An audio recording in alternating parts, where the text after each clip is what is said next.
जब रात के सन्नाटे में भाई और बहन के कमरे का दरवाज़ा अंदर से लॉक हुआ तो एक माँ के दिल पर गहरे शुबहात ने जन्म लिया। बिस्तर के नीचे छुपकर जब इसने अपनी ही आंखों से वो मंजर देखा जिसकी इसे वहमो गुमान में भी तवक्को न थी, तो इसके पांव तले से ज़मीन निकल गई। एक ऐसा होलनाक इंकशाफ जिसने ममता के मान और घर की इज्जत को एक पल में तार तार करके रख दिया। मैं सोने के लिए बिस्तर लगा ही रही थी कि मेरी बेटी अजीब सी जिद करने लगी। मैंने गुस्से से इसे देखा और कहा, बेटी क्या हो गया है तुम्हें? कैसी बातें कर रही हो? तुम हमेशा से मेरे कमरे में मेरे साथ सोती आई हो, अब ऐसी बात क्यों कर रही हो? मगर वो तो जवाब देने के बजाय रोने लग गई और रोते हुए कहने लगी, मुझे नहीं पता, मैं तो भाई के कमरे में ही सोऊंगी। इसकी ये अचानक और बिला वजह की जिद मेरी समझ से बाहर थी। आज तक तो इसने कभी ऐसी कोई बात नहीं की थी। मैंने इससे पूछ लिया कि तुम्हें ये ख्याल क्यों आया। वो कहने लगी, अम्मी, मेरी सारी फ्रेंड्स अपनी अम्मी के साथ नहीं बल्कि बहन भाइयों के साथ रूम शेयर करती हैं और आपने ज़बरदस्ती मुझे अपने साथ लगाया हुआ है। मैं भी अब बड़ी हो गई हूँ और आपके बगैर सो सकती हूँ। इसकी बात सुनकर मैं मुस्कुरा उठी और इसे समझाने लगी कि बेटा, वो और भी बहन भाई होते होंगे, आपका एक ही भाई है और फिर आपके बाबा भी यहाँ नहीं हैं, इसलिए मैं आपको अपने साथ रखती हूँ। लेकिन वो तो रोना ही शुरू कर गई। मैंने लाख समझाने की कोशिश की लेकिन सब बेसुध रहा। मेरा बेटा जवान हो रहा था, अपनी बेटी को इसके साथ सुलाना मुझे कुछ मुनासिब नहीं लग रहा था। जब बच्चे कुछ बड़े हुए थे, जब से ही मैंने दोनों बहन भाइयों का बिस्तर अलग अलग कर दिया था, क्योंकि मेरी माँ ने मुझे हमेशा यही बताया था कि लड़के और लड़की का बिस्तर इस उम्र में अलग कर देना चाहिए। और आज पता नहीं शहर को क्या हो गया था कि वो जिद पकड़कर बैठ गई थी। कुछ देर तो मैं इसे समझाती रही लेकिन मेरे पास कोई ऐसा जवाब नहीं था कि इसकी बना पर मैं इसे रोक पाती। वो बार बार यही कह रही थी कि वो तो मेरा भाई है, फिर मैं इसके कमरे में क्यों नहीं सो सकती। मैं इसे समझाना चाहती थी कि भाई बहन के दरमियान में हया का पर्दा होता है, लेकिन शायद ये सही वक्त नहीं था। इसका कच्चा ज़हन इस बात को शायद सही तरह से समझ ना पाता। ये सोचकर मैं खामोश हो गई और फिर कहा कि चलो ठीक है, आज की रात अपने भाई के कमरे में सो जाओ। मैं इसका बिस्तर उठाकर अपने बेटे फहद के कमरे में चली गई। मैंने सोचा बस एक रात की तो बात है, मुझे क्या मालूम था कि ये रोज़ रोज़ का मामूल बन जाएगा। फहद दोस्तों के पास गया हुआ था, मैं बिस्तर लगा रही थी। जब वो वापस लौटा तो मैंने इसे बताया कि शहर इसके साथ सोएगी। ये सुनकर वो बहुत खुश हुआ और बगैर हिचकिचाए शहर को गले लगाकर कहने लगा, बहुत अरसे बाद हम दोनों बहन भाई एक साथ सोएंगे। वो दोनों ही खुश नज़र आ रहे थे, अलबत्ता मुझे कुछ परेशानी सी थी।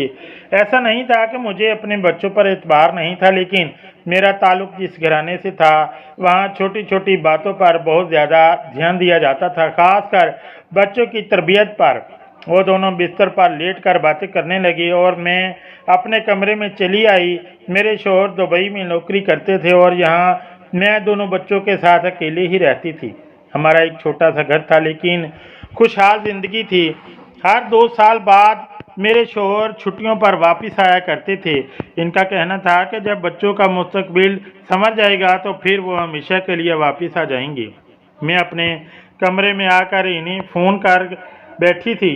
वो शहर के बारे में पूछने लगे तो मैंने बताया कि आज वो अपने भाई के साथ सोएगी। ये सुनकर वो खुश होकर कहने लगे, चलो तुम्हें मुझसे तन्हाई में बात करने का मौका मिला। तो मैंने अपने शौहर से कहा कि मैं इस बात को लेकर कुछ मुतमिन नहीं हूँ। वो कहने लगे, फजूल बातें न किया करो, तुम्हारा तो पूरा ख़ानदान ही कदामत पसंद है, तुम्हारा भी यही हाल है। मुझे अपने बच्चों पर यकीन है कि वो बहुत ही अच्छे और नेक बच्चे हैं। मेरे शौहर ने मुझे मुतमिन करवाया और फिर बातों में लग गई। बहुत अरसे बाद हमने सुकून से काफ़ी देर बातें की थी, वरना हमेशा शहर फ़ोन मुझसे छीन कर बैठ जाती और ख़ुद इतनी देर तक बातें करती कि इसके बाद मेरे शौहर फ़ोन ही काट देते। तकरीबन 1 बजे के करीब मैंने फ़ोन बंद किया और फिर बच्चों को देखने की गर्ज से अपने कमरे से निकली तो चौंक उठी, क्योंकि कमरे का दरवाज़ा अंदर से बंद था। जहाँ तक मुझे याद था फहद कभी भी कमरा लॉक करके नहीं सोता था। फिर आज इसके कमरे का दरवाज़ा लॉक क्यों था? इस बात ने मुझे बेचैन कर दिया था। मैं जो शोहर की बातों पर मुतमिन हो गई थी, एक दफ़ा फिर परेशान हो गई। सोचा कि दरवाज़ा बजाऊं, लेकिन फिर ख्याल आया कि बच्चे सो चुके होंगे, इन्हें जगाना मुनासिब नहीं होगा। और फिर अगर वो पूछेंगे कि मैंने क्यों दरवाज़ा बजाया तो मैं क्या कहूँगी? मुझे डर था कि मेरे किसी रवैये की वजह से मेरे बच्चे ये न समझें कि इनकी माँ इन पर भरोसा नहीं करती। मैं ऐसे ही पलटकर अपने कमरे में आ गई थी, लेकिन नींद मेरी नज़रों से उड़ चुकी थी। मुझे जागते हुए थोड़ी ही देर गुजरी थी कि कमरे से कुछ अजीब सी आवाज़ें आईं। मैं उठकर इसके कमरे के पास गई तो आवाज़ आना बंद हो गई। मैं सोचने लगी कि मुझे वहम हो गया है या फिर वाकई आवाज़ आई थी। कुछ देर तक सन्नाटा रहा और फिर मैं वापस आ गई और सोने के लिए लेट गई। फिर मुझे वैसे ही अजीब सी आवाज़ महसूस हुई, लेकिन खुद को ये सोच कर तसल्ली दे दी कि यह सिर्फ मेरा वहम है। और फिर जब मेरी सुबह आँख खुली तो मैं फ़ौरन फैज़ के कमरे में चली गई। कमरे का दरवाज़ा खुला था और वो कॉलेज जाने की तैयारी कर रहा था। ये इसका कॉलेज का दूसरा साल था। अलबत्ता सहर अभी तक सो रही थी, जबकि सहर तो मेरे उठाए बगैर खुद ही हमेशा वक्त पर उठ जाया करती थी, मगर आज इतनी गहरी नींद सो रही थी कि बार बार आवाज़ देने पर भी इसकी आंख नहीं खुल रही थी। मैंने इसे ज़बरदस्ती उठाया तो वो बहुत मुश्किल से उठकर बैठी। इसकी हालत ऐसी थी जैसे रात भर जागी हो, आंखें भी नींद की कमी की वजह से सुर्ख हो रही थीं। मैंने हैरत से पूछा कि रात भर जागती रही हो क्या, जो अब उठा नहीं जा रहा? मेरी बात सुनकर वो चुप हो गई और जल्दी से पूरी आंखें खोलकर बैठ गई। कहने लगी, नहीं अम्मा, मैं और भाई तो फ़ौरन ही सो गए थे। आपको तो पता है मुझे वक्त पर सोने की आदत है। मैंने इसे घूरते हुए देखा और कहा, इसलिए तो पूछ रही हूँ कि आज क्या हो गया है? बगैर मेरी बात का जवाब दिए वो जल्दी से उठी और मुंह धोने के लिए भागी। इसका रवैया मुझे बहुत ही गैर मामूली लगा था। खैर, मैंने इन दोनों को तैयार करके भेजा और जब अपने बेटे के कमरे पर बिस्तर उठाने के लिए गई तो मेरी नज़र ऐसी चीज़ पर पड़ी कि मैं बुरी तरह चौंक गई। मेरे बेटे के कमरे में इस चीज़ का क्या काम था? आज से पहले तो मैंने कभी ये चीज़ नहीं देखी थी। मैंने बिस्तर उठाया, सफाई की, खाना भी तैयार कर दिया और फिर दोनों बच्चे वापस आ गए। मैंने सोचा कि सीधी तरह फहद से पूछ लूँगी कि रात भर वो दोनों क्या कर रहे थे, लेकिन फिर मैं खामोश हो गई। आज का दौर बदल गया है। पहले जैसा नहीं रहा कि जब माँ बाप सीधी तरह बच्चों से सख्ती से सवाल जवाब करते थे और बच्चे डर कर जवाब दे दिया करते थे। आज के दौर में अगर बच्चों से ज़्यादा सवाल जवाब किए जाएं तो वो माँ बाप से ही चिढ़ जाते हैं और फिर दूरियां पैदा होने लगती हैं। बस यही सोचकर मैं भी खामोश हो गई और शायद यही मेरी सबसे बड़ी गलती थी। ज़माना बदलने से कुछ नहीं होता, तरबियत के असूल हमेशा एक जैसे रहते हैं। माँ बाप की सख्ती का बदलते हुए ज़मानों से कोई ताल्लुक़ नहीं होता। अगर माँ बाप सख्ती ना करे तो औलाद जंगली घास की तरह खुद रूह हो जाती है। अगली रात जब मैं दोबारा से बिस्तर लगाने लगी तो एक बार फिर सहर ने जिद पकड़ ली कि वो अब रोज़ाना भाई के कमरे में ही सोएगी। मैंने नाराज़गी से कहा कि मुझे अकेले नींद नहीं आती तो मेरे साथ सो जाओ, लेकिन वो ना मानी और फिर इतनी में मेरे शोहर का फ़ोन आ गया और इसने अपने बाप से मेरी शिकायत कर दी। मैं इसे भाई के कमरे में सोने की इजाज़त नहीं दे रही। ये सुनकर मेरे शोहर गुस्सा हुए और कहने लगे, सहर का बिस्तर फहद के कमरे में लगा दो। अच्छा है, हमें भी फुर्सत के कुछ लम्हात मिल जाएंगे। शोहर के हुक्म के आगे मैं खामोश हो गई थी और फिर मैंने सहर का बिस्तर फहद के कमरे में लगा दिया था। वो दोनों बहन भाई फिर एक साथ सो गए थे। मैं जब अपने शोहर से बात करके फारिग हुई और कमरे से निकली तो फहद के कमरे का दरवाज़ा लॉक था। मैंने सोचा था कि मैं फहद को सुबह मना करूंगी कि वो कमरे का दरवाज़ा लॉक करके ना सोया करे, और फिर इस रात भी इसके कमरे से अजीबोगरीब आवाज़ें आती रहीं, जैसे कुछ खटपिट हो रही हो। आधी रात के बाद मुझसे रहा ना गया तो मैंने कमरे का दरवाज़ा बजाया। पहली दस्तक पर तो दरवाज़ा ना खुला, लेकिन तीसरी दस्तक पर फहद ने नींद भरी आंखों से दरवाज़ा खोला और मुझे देखकर पूछने लगा, क्या हो गया है अम्मा? इतनी रात को क्यों जागा रही हो? अपने बेटे की नींद खराब करने पर मुझे बड़ी शर्मिंदगी महसूस हुई। मैंने फहद से शहर के बारे में पूछा तो वो कहने लगा, वो गहरी नींद सो रही है। और मैं भी सो रहा था, आपको वहम हो गया है, जाकर सो जाएं। ये कहकर वो दरवाज़ा बंद करने लगा तो मैंने इसे रोका और कहा कि दरवाज़ा लॉक ना करो, तुम अभी बच्चे हो, मुझे फिक्र सताती है। मेरी बात सुनकर इसने अजीब सी नज़रों से देखा और ओके कहकर सिर्फ दरवाज़ा बंद कर दिया और लॉक नहीं किया। मैं वापस अपने कमरे में आ गई। मैंने खुद को समझाया कि शायद बहुत ही ज़्यादा सोच रही हूँ। ऐसी भी कोई बात नहीं, मगर 2 दिन बाद ही शहर के स्कूल से फ़ोन आया और टीचर ने ऐसी बात कही कि मैं घबरा गई। उन्होंने मुझे स्कूल बुलवाया था। मैं फ़ौरन स्कूल पहुंच गई। शहर की टीचर ने खुसूसी तौर पर मुझसे मुलाकात की और कहने लगी कि शहर हमारी क्लास की बहुत ही लायक बच्ची थी, लेकिन न जाने इसे 3-4 दिन से क्या हो गया है। वो सारा वक्त क्लास में सोती रहती है, पढ़ाई पर कोई तवज्जो नहीं दे रही। यहाँ तक कि पिछले 3 दिन से इसने टेस्ट भी गलत देने शुरू कर दिए हैं। मैंने आपको इसीलिए बुलाया है कि मामला ज़्यादा हाथ से ना निकले, इससे पहले ही हम बात कर लें कि बच्ची के साथ क्या मसला हो रहा है। ऐसा लगता है जैसे रात भर सोती ही नहीं। अब तो इसने अपने दोस्तों से बातचीत करना भी छोड़ दी है। वो बिल्कुल खामोश रहती है और बस सोती रहती है। इसका ध्यान कहीं और ही है। इसने कंपटीशन से भी अपना नाम निकलवा लिया है, जबकि पिछले कई सालों से ये कंपटीशन वही जीत रही थी। क्या आपके घर में कोई मसला चल रहा है जिसकी वजह से वो इतनी डिस्टर्ब नज़र आ रही है? टीचर की बात सुनकर मैं हैरान हुई। शहर तो पढ़ाई को लेकर बहुत ही ज़्यादा सीरियस थी। आज तक कभी मैंने इसे पढ़ाई से फोर्स नहीं किया था। वो खुद ही अच्छे से अच्छा पढ़ती थी, फिर क्यों अचानक ही इसकी परफॉर्मेंस ख़राब हो गई थी? कुछ तो ऐसा था जो मुझे नज़र नहीं आ रहा था और मेरे लिए जानना ज़रूरी था। मैंने टीचर को यकीन दिलाया कि मैं खुद शहर की पढ़ाई पर तवज्जो दूंगी और हमारे घर में भी ऐसे कोई मसले नहीं हैं कि जिसकी वजह से वो डिस्टर्ब हो। टीचर कहने लगी, इम्तहान नज़दीक है, इसीलिए मैंने आपसे बात करना मुनासिब समझा। मैंने टीचर का शुक्रिया अदा किया और उन्होंने ख़ास तौर पर शहर पर तवज्जो दिलाई, लेकिन मैं बहुत ही ज़्यादा परेशान हो गई थी। आखिर ये क्या मामला चल रहा था? शहर का अचानक अपने भाई के कमरे में सोने के लिए जिद करना और फिर सोने का दिखावा करना, जबकि शायद सच यही था कि वो रात भर जाग कर गुजारती थी। अगर इस जागने के पीछे क्या वजह थी? इसने अचानक ये अजीबोगरीब जिद क्यों शुरू कर दी थी और इनके कमरे से आने वाली आवाज़ें कैसी थीं? ये वो सवाल थे जिनके जवाब जानना मेरे लिए ज़रूरी था। और फिर मैंने फैसला किया कि मैं खामोशी से इनके कमरे में छुप जाऊंगी और ख़ुद देखूंगी कि क्या मामला है। और फिर मैंने ऐसे ही किया। मैं रात को दोनों के बिस्तर सेट कर दिया और जब दूध के गिलास रखने के लिए गई तो मौका देखकर इनके बिस्तर के नीचे ही छुप गई। कुछ देर बाद वो दोनों दरवाज़ा बंद करके बिस्तर पर लेट गए और फिर इन की बातों की आवाज़ें आनी शुरू हो गईं। वो दोनों बातें कर रहे थे और मेरे होश उड़ते चले जा रहे थे। मैंने तो अपने बच्चों को ऐसी तरबियत नहीं की थी कि वो मुझे धोखा दें, ऐसा कुछ करें कि मैं अपनी ही नज़रों में गिर जाऊं। मैं सांस रोक के लेटी हुई थी कि जब ही मैंने देखा मेरी बेटी बिस्तर से नीचे उतरी और वॉशरूम में चली गई और जब थोड़ी देर बाद बाहर निकली तो इसके वजूद पर नज़र पड़ते ही मैं शर्म से पानी पानी हो गई।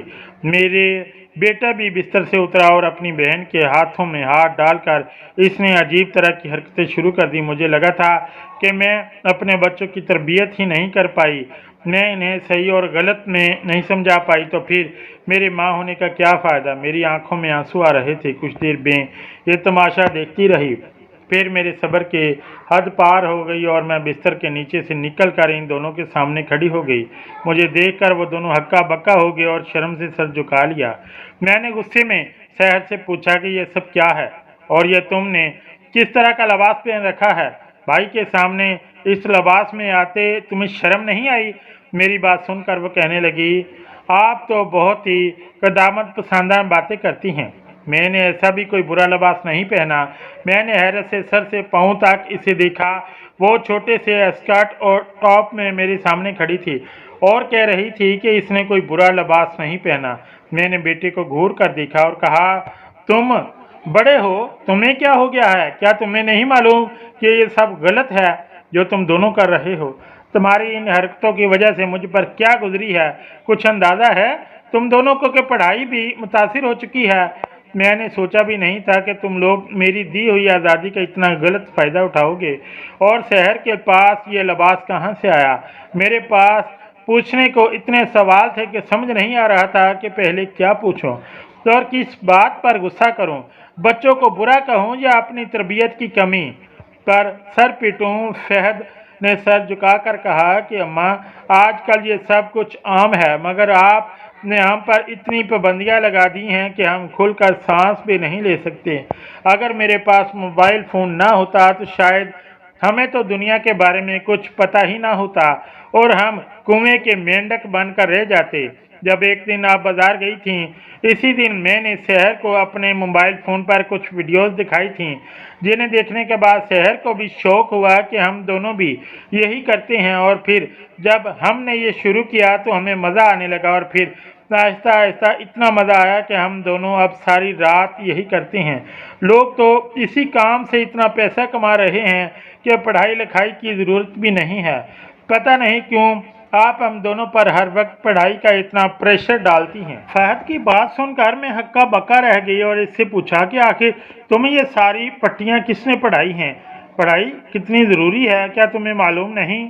और वो कहने लगा, आज के दौर में पढ़ाई की कोई हैसियत नहीं। कॉलेज में हर कोई वीडियोस बनाता है, नाचना गाना प्रैंक करना और मशहूर हो जाना। सिर्फ मशहूर ही नहीं होता बल्कि पैसे भी कमाने लगता है। जब यही सब मैंने शहर को दिखाया तो इससे भी वीडियोस बनाने का काम अच्छा लगा और फिर अब हम दोनों ने मिलकर डांस वीडियोस बनानी शुरू कर दी। आप तो हमें हरगिज़ भी इस बात की इजाज़त नहीं देती, इसलिए हमने चोरी छुपे ये काम शुरू किया। हमारी हर वीडियो पर हज़ारों लाइक्स आते हैं, लोग हमें पसंद करते हैं। एक दिन हम इस काम से कमाना भी शुरू हो जाएंगे। पढ़ लिख कर हमें क्या हासिल होगा?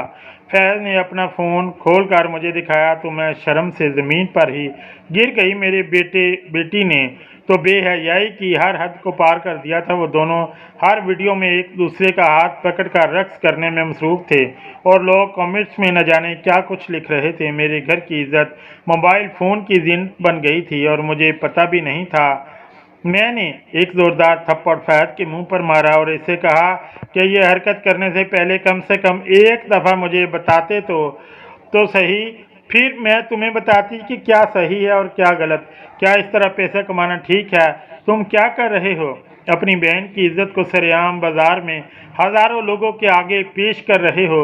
न जाने ये कौन कौन लोग होंगे जो तुम्हारी बहन को इन कपड़ों में रक्स करता देख रहे होंगे। इनकी नीयत में कैसा फतूर होगा कौन जानता है। हम क्यों बर्बादी के दहाने पर खड़े हैं? क्या सिर्फ इसलिए क्योंकि तुम्हारे हाथ में मोबाइल फ़ोन है या तुम्हें इसके इस्तेमाल की इजाज़त मिली है? फहद को एकदम ही चुप लग गई थी। वो सर झुकाई खड़ा हो गया था। शायद इसकी समझ में मेरी बातें आने लगी थी। मैंने एक नज़र अपने दोनों बच्चों पर डाली जो अभी कच्ची उम्र में थे और शायद सही और गलत का पूरी तरह फ़र्क भी नहीं जानते थे। इन्हें बस ये नज़र आ रहा था कि ये पैसा कमाने का असल तरीका है जिसमें मज़ा भी आता है और शोहरत भी मिलती है। लेकिन दोनों ने ये नहीं सोचा था कि इसके क्या नुकसानात हो सकते हैं। वो दोनों समझ रहे थे कि पढ़ाई किसी काम की नहीं है और ये सब करके भी इंसान सब कुछ हासिल कर सकता है। मैंने इन दोनों को अपने पास बिठाया और बताया कि पढ़ाई लिखाई इंसान में शऊर पैदा करती है, इसे सही और गलत का रास्ता बताती है। पहले के लोग शादी पर रक्स करने के लिए बाहर से औरतें बुलवाया करते थे और अब तो घर की औरतें खुद ही डांस फ्लोर पर खड़ी हो हज़ारों लोगों के दरमियान अपना रक्स पेश करती हैं और किसी को ये बात बेहयाई भी नहीं लगती। शायद यही हमारे माशरे की बर्बादी की वजह है। ये मासूम छोटी छोटी बच्चियों के रेप हो रहे हैं। मैंने अपने दोनों बच्चों से शर्म और झिझक के एक तरफ रख कर खुलकर बात की। इन चीम के नुकसानात के बारे में बताया। इन दोनों के साथ ये मेरी पहली बातचीत थी। मैंने माँ बन के नहीं बल्कि दोस्तों की तरह इन्हें सही और गलत समझाया, क्योंकि अगर इस वक्त मैं इन दोनों को ना रोकती तो शायद वो दोनों इसी को अपनी फलाह का रास्ता समझते और ये भूल जाते कि हम मुसलमान हैं और हमारी फलाह और कामयाबी कम से कम इस टिकटॉक और स्नैपचैट के रास्ते पर तो नहीं। मेरे बेटे को इस ज़माने की ये नई ख्वाहिश कॉलेज से लगी थी, जैसे वो अपने साथ घर ले आया था। और अपनी बहन को भी शामिल कर लिया था। मैंने बहुत समझदारी से इन दोनों को अच्छा और बुरा समझाया और ये भी बताया कि हर चीज़ का इस्तेमाल करने का एक तरीका होता है। शौहर ने हमेशा मुझे और मेरी सोच को कदामत पसंद कहा था। शायद यही वजह थी कि मेरे बच्चे ये कदामत पसंदी समझते थे और मुझसे अपनी बातें खुलकर शेयर नहीं करते थे, मगर जब मैंने इनके साथ दोस्ती शुरू की तो वो फिर आहिस्ता आहिस्ता मुझे हर बात बताने लगे। मैं असूलों पर चलना चाहती थी और अपने बच्चों की तरबियत इसी तरह करना चाहती थी जिस तरह एक मुसलमान माँ को करनी चाहिए। मेरे बेटे के बिस्तर से मुझे एक छोटा सा स्पीकर मिला था। मैं इसी दिन खटक गई थी। मेरी गैर मौजूदगी में वो दोनों ही स्पीकर पर गाने लगा कर डांस सीखा करते थे और जब मैं मौजूद होती तो फिर मोबाइल फ़ोन से ही काम चला लेते। इनके नाच गाने की आवाज़ों से होने वाली खटपिट मेरे कानों में पड़ती थी और वो दोनों झूठ के सारे सब बातों को छुपा लेते थे। लेकिन एक माँ अपने बच्चों की हर बात से वाकिफ़ हो जाती है, इसीलिए मुझे भी सच पता चल गया था। मैं सब माँओं से यही कहूँगी कि अपने बच्चों की इस वक्त बहुत अच्छी तरबियत करें और इनकी तरबियत पर बहुत ज़्यादा तवज्जो दें। ये मोबाइल फ़ोन और सोशल मीडिया का दौर है। यहाँ बच्चे नाच गाना और प्रैंक करना दुनिया समझ बैठे हैं और इन्हें लगता है कि यही हमारा मुस्तकबिल है, लेकिन दर हकीकत हमारी बर्बादी की यही वजह है। आप लोगों का क्या ख्याल है? कमेंट में ज़रूर बताइएगा। शुक्रिया। अल्लाह हाफिज़।